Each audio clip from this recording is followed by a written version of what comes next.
시간에 하느님의 큰 은혜와 사랑과 평강이 넘치는 귀한 은혜의 복된 시간 되기를 간절히 축복합니다.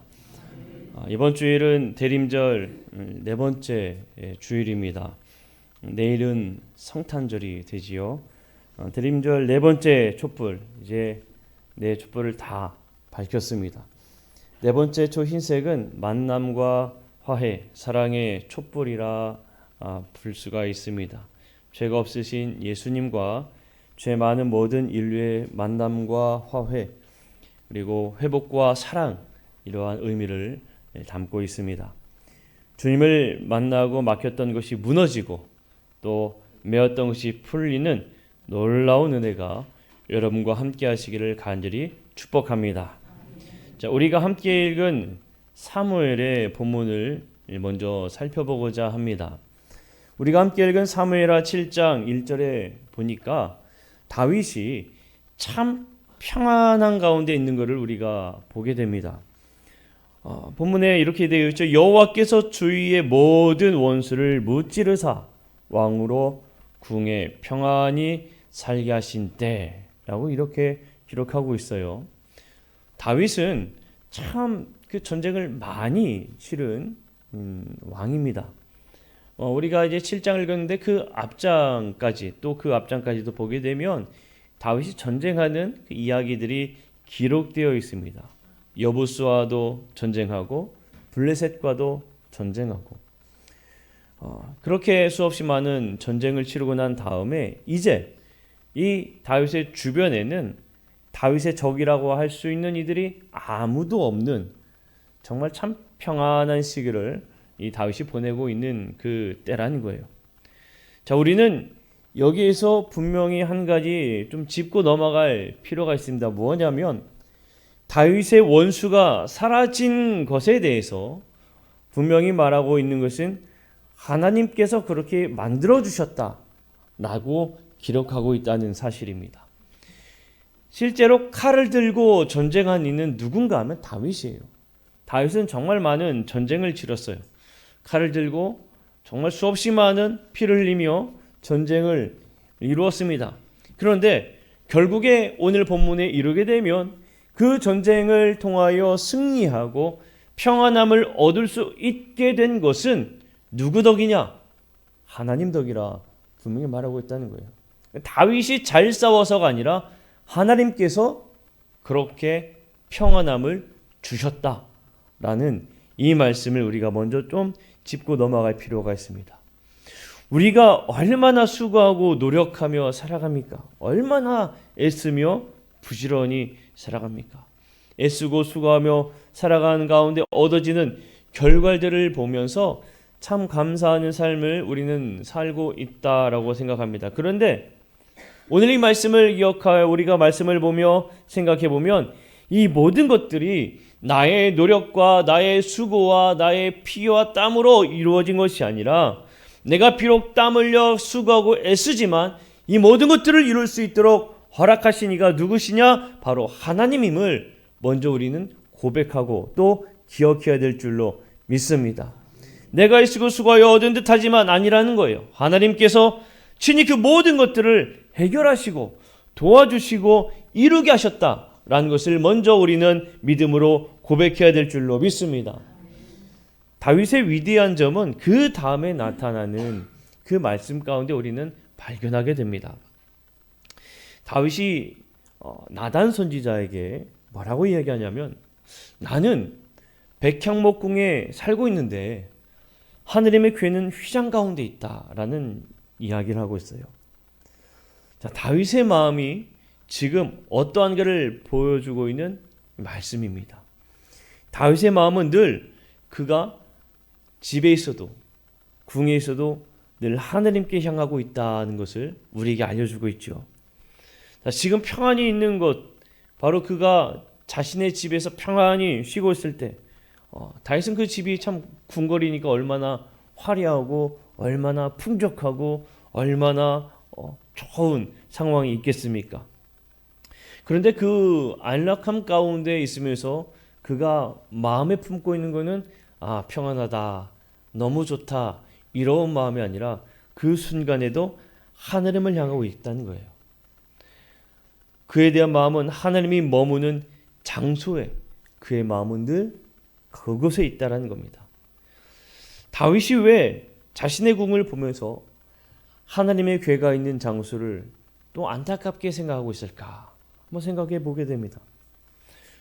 본문에 보면 다윗이 백향목 궁이라고 그 백향목 궁에 머물고 있다고 기록하고 있어요. 백향목은 해발고도 1000m 이상에서 자라는 나무로 아주 고품질의 건축 자재입니다. 최고의 건축 자재라고 생각하시면 돼요. 이스라엘과 그 주변 지역에서 이 나무를 구할 수 있는 곳은 당시 유일하게 레바논 곳뿐이었습니다. 당시 이 지역을 통치하던 두로왕 히람은 다윗과 아주 매우 긴밀한 관계가 있어서 이 히람이 다윗이 궁을 건축할 때에 이 백향목을 제공하였습니다. 다윗은 이 화려한 궁을 보고 있으면서 자신의 마음이 하느님께 있는데 하느님이 계신 곳, 그 하느님의 법궤가 있는 곳을 생각하니까 자신의 안락함이 너무나 사치스럽게 여기고 있는 거예요. 내 안락함을 생각하는 것만이 아니라 매 순간 하느님을 생각하는 이 다윗의 마음 속에 나는 이렇게 화려하게 좋은 곳에서 지내는데 하느님이 지금 계시는 곳은 당시에는 하느님의 성전이 건축되고 있지 않았기 때문에 임시 처소인 성막, 휘장이라고 이야기할 수 있는 그곳에 하느님의 궤가 있었습니다. 여러분, 성막은 이스라엘 백성들이 애굽에서 나올 때부터 하느님의 명령으로 만들어진 것이죠. 40년 이상이 된 곳입니다. 얼마나 세월의 흔적이 있겠습니까? 다윗이 이러한 것들을 생각할 때에 내 마음이 참 불편하다라고 이야기하고 있는 거예요. 내 마음, 나는 이렇게 좋은 곳에 샀는데 나를 이렇게 인도하신 하나님은 저 누추한 곳에 있으니 참 내 마음이 불편하구나라고 나단에게, 선지자 나단에게 이야기하고 있는 겁니다.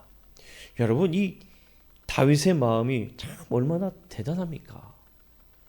평안함 가운데 있을 때 어디에 있어도 다윗이 늘 하느님이 계신 곳, 하느님이 계신 그 성전, 하느님의 임재하는 그곳을 바라보고 있는 마음이 얼마나 대단합니까? 하느님을 얼마나 사랑하는지 자신이 거주하고 있는 집에서 있어도 하나님 생각뿐이에요. 다윗이 거주하고 있는 그곳에서도 다윗의 집은 평안한 곳이 아니라 그 마음이 하나님께로 향하고 있는 다윗의 마음을 우리가 볼 수 있어야 합니다. 우리는 이런 다윗의 마음을 좀 보아야 돼요. 사랑하는 사람이 있을 때 내가 아주 맛있는 음식을 먹게 되면 사랑하는 사람을 여러분 떠올리게 되죠. 여러분 맛있는 곳에 식사하게 되면은 여러분들과 함께하는 그 가족을 떠올리지 않습니까? 아닌가 보네요. 별로 사랑하고 있지 않나 봅니다. 항상 뭐 좋은 곳에 가면은 이거를 나 혼자 먹는 게 아니라 다음에 같이 와서 먹어야겠다 이런 마음이 들지 않나요? 아멘 하신 분만 그러신가 보네요. 항상 그 가족이 생각나요. 사랑하는 사람이 생각납니다. 이것을 나만 먹는 게 아니라 다음에 데리고 와서 같이 먹어야지. 또 좋은 곳에 가면은 이게 너무 아까운데 나 혼자 보긴 아쉬운데 같이 한번 또 데리고 한번 와야겠다. 이런 마음을 갖게 됩니다. 아멘. 목사는 항상 성도들이 이곳에서 맛있는 음식을 먹었으면 좋겠다 생각하고 언제나 이곳에 한번 같이 교인들하고 같이 오면 좋겠다라는 마음을 갖습니다. 믿어주십시오. 요즘 날씨가 참 매섭게 추워졌어요. 예전에 보일러 광고 중에 여러분 기억나시는지 모르겠습니다. 아주 오래됐어요. 이런 광고가 있었죠. 여보, 아버님 댁에 보일러 하나 놔드려야겠어요. 이런 광고 여러분 기억나십니까? 추운 겨울날 이 광고, 보일러 광고에 아주 지금까지도 머리에 남는 광고예요. 근데 요즘에는 그 광고가 이렇게 되더라고요. 여보, 아버님 댁에 로봇 하나 놔드려야겠어요. 이게 바뀌었습니다. 이제 이제 오랜 무병 장수하니까 100세 시대라고 이야기하니까 약을 많이 잘 챙겨 먹어야 되잖아요. 시간이 되면 아이고 약 먹을 시간 까먹었네. 이러한 광고들이 나오면서 로봇을 하나 놔드려야겠다고 광고가 바뀌었어요. 자, 이런 광고가 나온 거는 뭐겠습니까? 추운 겨울날 내가 따뜻한 집에 있으니 나 혼자만의 생각이 아니라 사랑하는 부모님을 생각하고 사랑하는 자녀를 생각하고 이런 마음이 그 안에 담겨 있는 거예요. 다윗이 바로 그런 마음입니다. 다윗은 나는 이렇게 좋은 곳에 사는데 우리가 하느님 계신 성전도 좋은 곳이어야 하는데 이런 마음을 가지고 있어요. 하느님의 임재를 상징하는 것이 바로 하느님의 법궤인데 그 법궤가 자신이 살고 있는 화려한 궁과는 너무나 대조적으로 아주 시간의 흔적이 있는 허름한 낡은 성막에 있는 것이 다윗은 늘 마음에 쓰였던 겁니다. 그래서 다윗은 하느님께서 거할 집을 짓고 싶은 마음이 강했어요. 자, 그런데 오늘 이 다윗의 이런 마음에 대한 나단 선지자에게 이야기했을 때에 하나님께서 나단 선지자에게 주신 말씀이 무엇이냐면 하느님은 이렇게 이야기하죠. 지난날 애굽에서 이스라엘 백성들을 건져내시고 광야로 인도하실 때에 하나님은 고정된 건물이 아니라 언제든지 움직일 수 있는 성막을 통해서 이스라엘 백성들과 함께 하셨다는 그 사실을 다시 한 번 더 떠올리게 하십니다. 하느님은 너희들이 광야에 있을 때에 내가 언제 나도 좋은 집에서 한번 있어보자. 너희들이 한번 화려한 성전을 지어봐라. 그렇게 말한 적이 있느냐? 나는 너희들과 함께 성막중에서 너희들과 늘 함께 했다라는 말씀을 먼저 하고 있어요. 이스라엘 백성들이 출애굽하는 그 시기에 하느님의 이 성막은 어디에 위치하고 있었는가 하면 늘 그 12지파의 중심에 그 성막이 위치하고 있었습니다. 이스라엘 백성들이 움직이는 가운데 행진한 그 가운데서도 그 대열의 중심은 늘 성막이 있었고 하느님의 멈춤이 있었을 때에 이스라엘 백성들이 각자 모두 다 처소를 짓고 있는 그 중심에도 늘 하느님의 성막이 있었습니다. 그것은 바로 하나님께서 이스라엘 백성들과 늘 함께하게 하는 그 모습을 보여주고 있었던 거예요. 하나님은 늘 이스라엘 백성들과 함께하고 싶은 그 마음을 보여주었던 겁니다. 이 말씀을 다시 한 번 더 상기시켜 주시는 그것은 하나님은 어떠한 특정한 장소가 중요한 것이 아니라 언제나 하나님의 사랑하는 그 백성 가운데 임하는 것을 잊지 말라고 말해주고 있는 것입니다. 언제나 삶의 중심에 하나님을 생각하며 묵상하는 것이 더욱더 중요하다는 것을 말해주고 있는 부분입니다. 하나님의 성전은 다윗의 시대에는 건축하지 못했죠. 솔로몬에 들어서 건축이 되었어요. 그러면 솔로몬이 성전을 건축했을 때 이러한 하나님의 그 뜻이 바뀌었느냐? 아니에요. 하나님의 이 마음은 여전히 동일하게 이루어졌습니다. 이어갔습니다. 솔로몬이 성전을 봉헌할 때 하나님께 기도하기를 이렇게 기도합니다. 하나님, 이스라엘 백성이든 이방인이든 이 성전을 향해 기도할 때에 그 기도를 들으시고 우리의 죄를 용서해 주십시오라고 간구하는 그의 고백이 있어요. 그러니까 성전은 예배드리는 장소이기도 하지만 더 본질적으로는 하늘에 계신 하나님께서 어디에서나 함께 하심을 깨닫고 하나님을 찾게 하는 기도의 장소이다라는 것을 다윗에게 알려주고 있는 것입니다. 사랑하는 성도 여러분, 하나님의 집은 여기 우리가 예배하는 곳에도 있지만 더욱더 중요한 건 여러분의 삶의 자리에 있음을 여러분 기억하시고 믿으시기를 바랍니다. 어디에 있든 하나님은 우리가 하나님을 향할 때에 우리가 하나님을 향한 마음이 있을 때에 우리가 하나님을 향하는 그 사랑하는 마음이 있을 때에 하나님은 그 가운데 임재하기를 원하시는 하나님이심을 여러분 기억하시기를 간절히 축복합니다. 또한 우리가 간절히 간구하는 그 마음 가운데 임하여 주셔서 하나님은 그 가운데 임하신다는 사실을 여러분 믿으시기를 간절히 축복합니다. 본문에 보니까 하나님은 오히려 더욱더 다윗을 축복하고 계세요. 다윗이 얼마나 그 마음이 애틋합니까?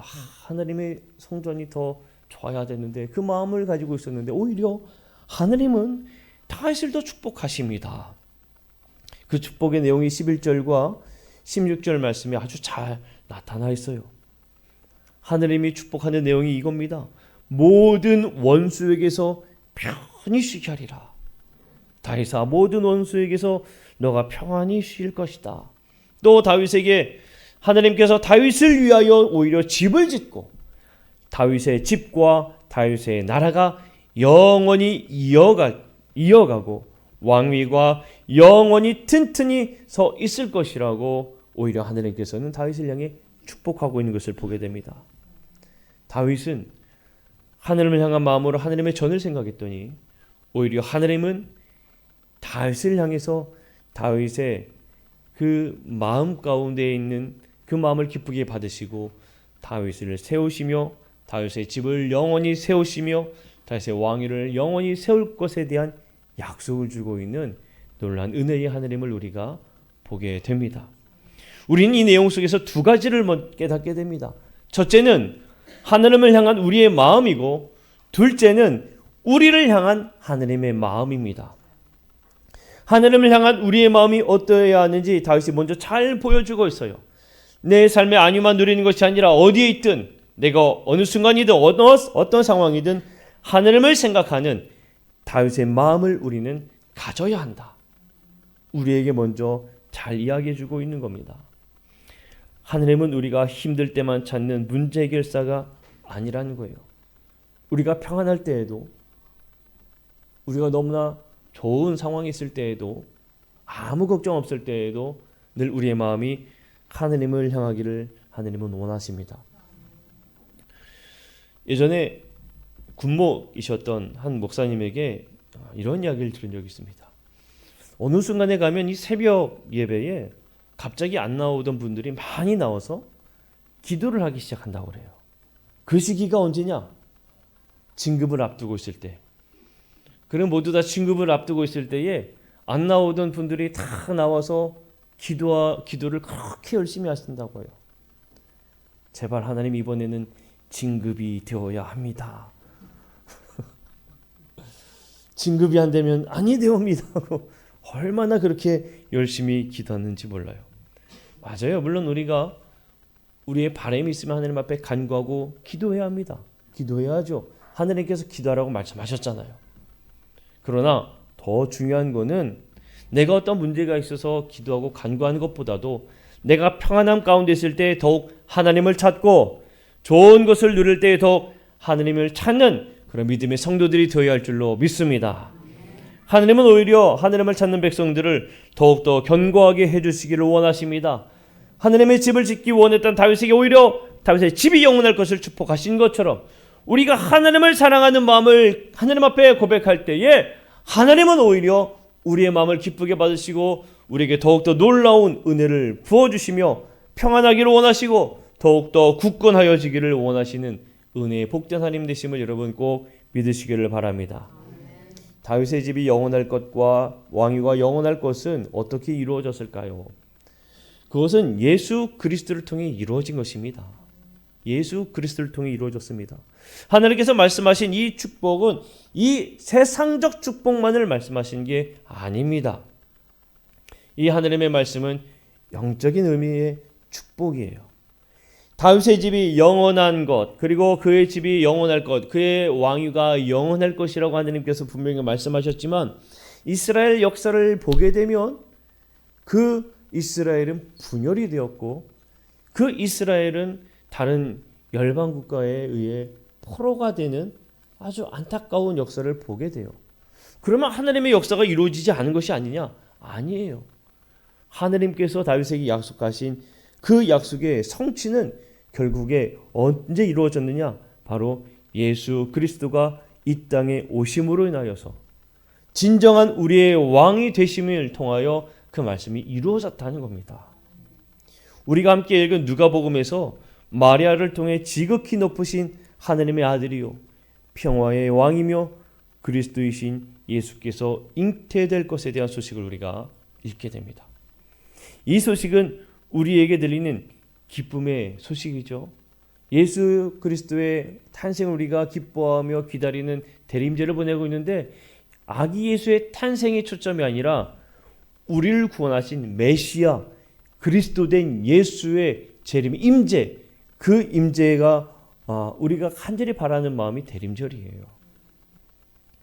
처녀인 마리아에게 아이가 잉태될 것에 대한 말씀을 전해주실 때에 마리아는 깜짝 놀랍니다. 아니, 처녀인 내가 어떻게 이런 일이 일어나겠습니까?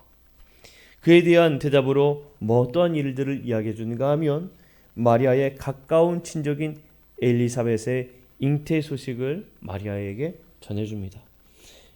본문에 보면 그렇죠, 엘리사벳도 본래 임신하지 못하는 몸으로 알려져 있는데 이미 아이를 뵌 지 6달이 되었다. 그 이야기는 뭡니까? 확실하다라는 걸 이야기해 주죠. 불가능하다 여겨지는 것들이 하느님을 통하면 가능하게 되어지고, 이 세상에 안 된다는 것들이 하느님께서는 안 되는 것이 없다는 것을 말해주고 있는 겁니다.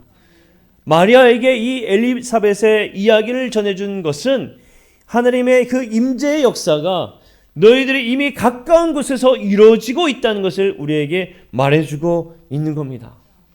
마리아의 이 고백을 우리는 기억해야 돼요. 말씀대로 내게 이루어지이다. 말씀대로 내게 이루어지이다.